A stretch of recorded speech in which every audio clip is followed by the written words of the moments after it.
दोस्तों 1999 का वो साल भारत माँ के वीर बेटों की परीक्षा का साल, वो साल जब कारगिल की बर्फीली चोटियों पर हमारी सरहदें खतरे में थी, वो साल जब हर भारतीय के दिल में सिर्फ एक ही शब्द गूंज रहा था, वो था विजय। आज मैं ले चलूंगा आपको एक ऐसे सफर पर जहां बर्फ की चट्टानों से भी सख्त इरादे और गोलियों की गड़गड़ाहट से भी तेज जवानों का जुनून था। ये है कहानी कारगिल वॉर की, जो आज हम ऑपरेशन विजय के नाम से भी जानते हैं।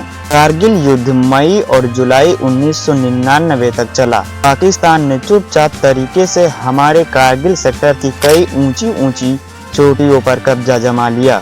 यह कब्जा कारगिल यानी कि LOC लाइन ऑफ कंट्रोल को तोड़कर किया गया था। पाकिस्तान की योजना थी कि वे भारत और लद्दाख को जोड़ने वाली राष्ट्रीय मार्ग 1A श्रीनगर टू लेह लद्दाख पर नजर रखें और भारत की सप्लाई रोक सकें, लेकिन पाकिस्तानियों का ये सपना भारतीय सेना की बहादुरी के सामने ये चकनाचूर हो गया।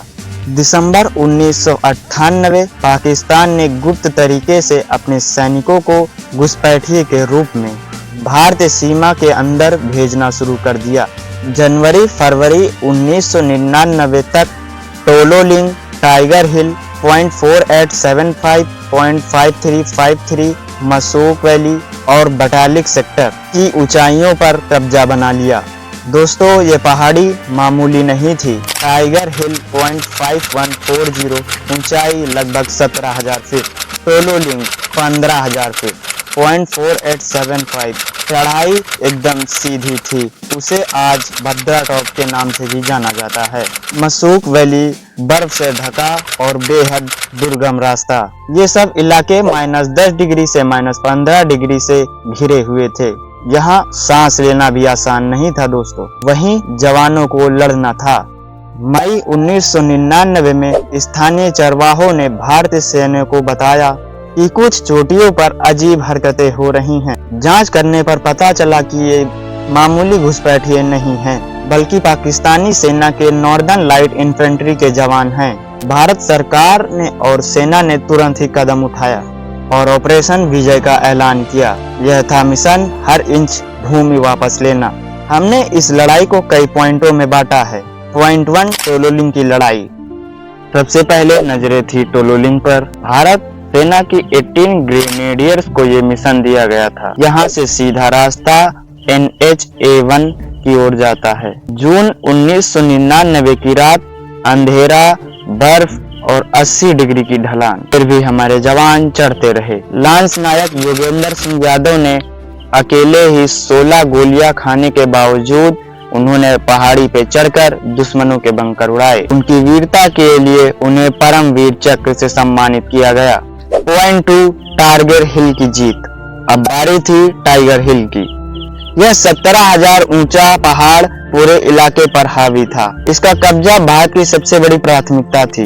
18 ग्रेनेडियर्स, 8 सिख और नागा रेजिमेंट को यह जिम्मेदारी दी गई थी। जुलाई 1999 की कड़कड़ाती रात में हमारे सैनिक 3 दिशाओं से पहाड़ पर चढ़ाई की, भारी बमबारी और मशीन गनों की आग से, लेकिन फिर भी हमारे जवान पीछे नहीं हटे।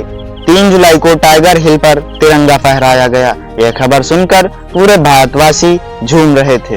अब हम बात करेंगे पॉइंट 4875 की। अब बात उस नाम की जो हर भारतीय के दिल में बसती है, नाम कैप्टन विक्रम बत्रा।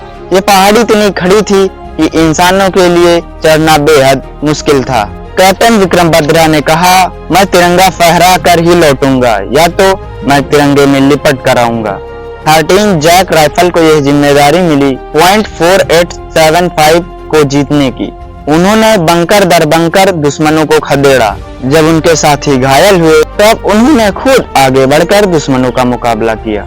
आखिरकार जीत हमारी हुई। उनकी गूंज आज भी याद है, ये दिल मांगे मोर। कैप्टन विक्रम बत्रा को मरणोपरा मिला, परमवीर चक्र से सम्मानित किया गया था।